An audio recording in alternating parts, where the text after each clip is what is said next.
Bonjour, je suis Gérard Larnac, fondateur du magazine L'Essentiel de l'Optique. Pour cette troisième intervention, que j'ai intitulée Une autre mondialisation est possible, nous allons étudier le phénomène de démondialisation à l'aune de la crise sanitaire que nous traversons encore. La mondialisation a toujours existé. Ce à quoi nous assistons depuis la fin des années 70 est une stratégie financière visant à maîtriser l'inflation pour privilégier la rente. La politique industrielle n'en est qu'une conséquence. Dénoncée par une administration américaine qui prône désormais le repli, critiquée pour la perte d'autonomie qu'elle entraîne et dont la crise sanitaire nous a concrètement montré les effets, génératrice du chômage de masse et du déficit démocratique, ce mouvement naturel de rencontre irrémédiable au plan international que nous appelons mondialisation est sans doute à repenser. La stratégie de délocalisation au cours des années 80-90 repose sur trois erreurs majeures. D'abord, une présomption ethnocentrique, pour ne pas dire raciste. La production se cantonnerait aux produits bas de gamme par incapacité des Chinois à fabriquer des produits de qualité. Deuxièmement, sur une méconnaissance culturelle. En Asie, on apprend en imitant.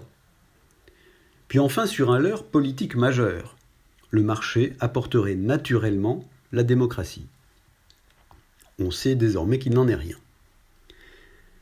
Libéralisation des échanges avec la création de l'OMC en 1995, baisse du cours du pétrole, progrès dans les domaines de transport logistique et de communication, sont autant de facteurs qui ont poussé les feux de la mondialisation, privilégiant l'allongement des chaînes de valeur et l'idéologie de l'entreprise sans usine.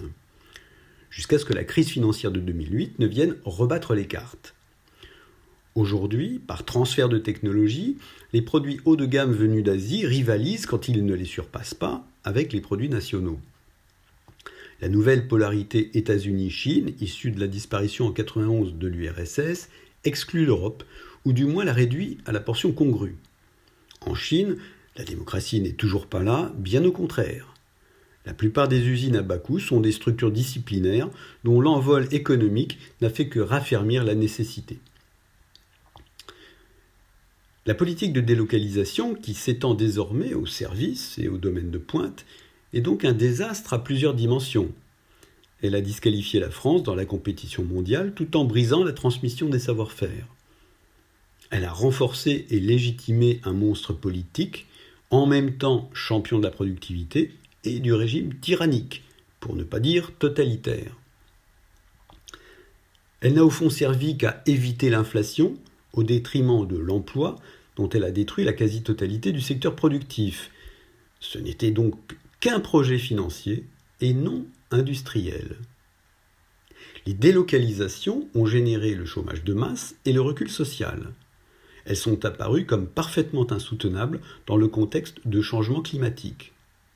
Enfin, elles viennent d'apparaître, à la faveur de la crise sanitaire, comme un élément central de vulnérabilité en termes d'approvisionnement et de dépendance stratégique.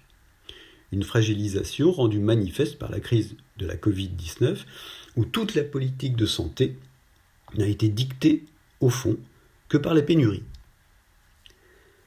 La mondialisation a pourtant du plomb dans l'aile depuis qu'un certain Donald Trump est revenu autoritairement à des mesures protectionnistes qu'on croyait incompatibles avec le sens de l'histoire. Son impact écologique, social et stratégique est régulièrement remis en cause. Des annonces ont été faites par Bruno Le Maire, notamment dans les secteurs de la santé, de l'automobile, de l'électronique ou encore de l'industrie textile. En optique, secteur déjà en pointe avec la création du label Origine France Garantie, une vingtaine de fabricants ont récemment lancé un appel pour la défense du fait en France, promettant la création de 10 000 emplois en 5 ans, sans intervention de l'État, contre une hausse du plafond de remboursement à 250 €. Pour autant, une démondialisation est-elle possible ? Les conditions qui ont conduit à la mondialisation sont toujours là. Groupes géants à capitaux transnationaux, baisse du revenu des ménages qui entretient la recherche du low cost pour maintenir l'illusion du pouvoir d'achat. Les modèles conçus autour de la sous-traitance chinoise ne vont pas disparaître du jour au lendemain, car ils assurent toujours la croissance d'un certain nombre d'acteurs. Surtout, la relocalisation ne sera pas un retour aux pratiques d'autrefois.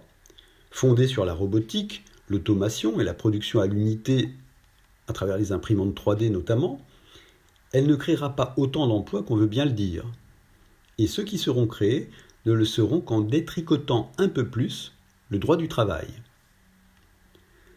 À cela s'ajoute un certain nombre de difficultés propres au secteur de l'optique, car au moment où la relocalisation est à l'ordre du jour, une autre mutation de fond est en cours qui transforme la notion traditionnelle de fabricant lunetier.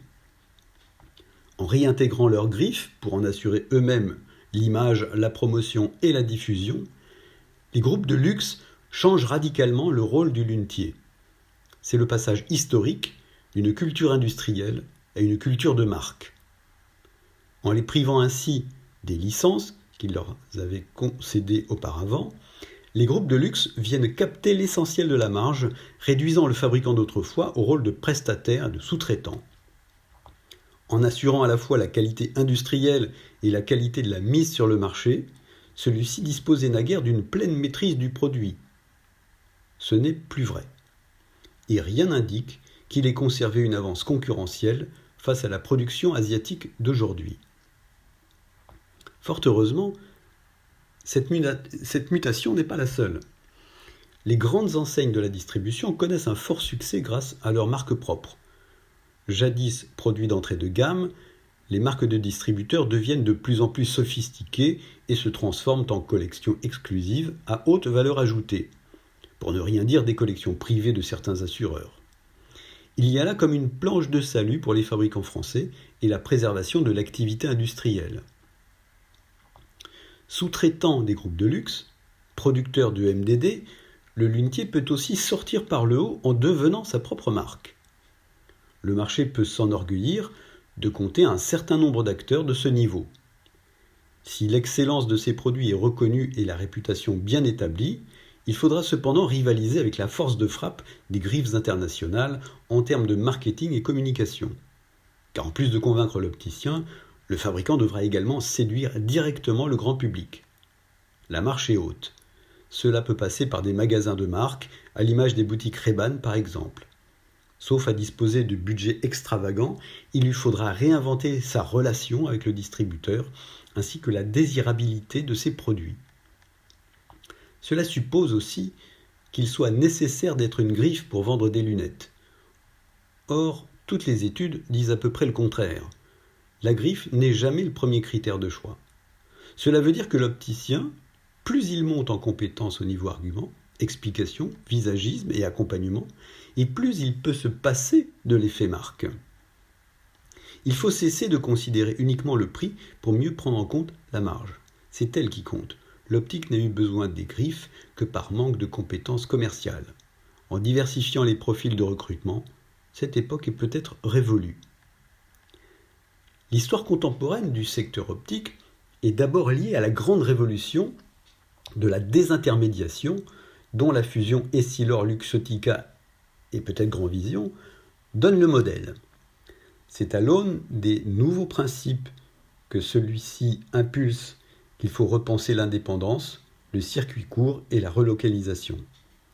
Une autre mondialisation est possible, loin de tout repli nationaliste, faite d'activités de proximité, de souveraineté coordonnée, internationaliste et solidaire.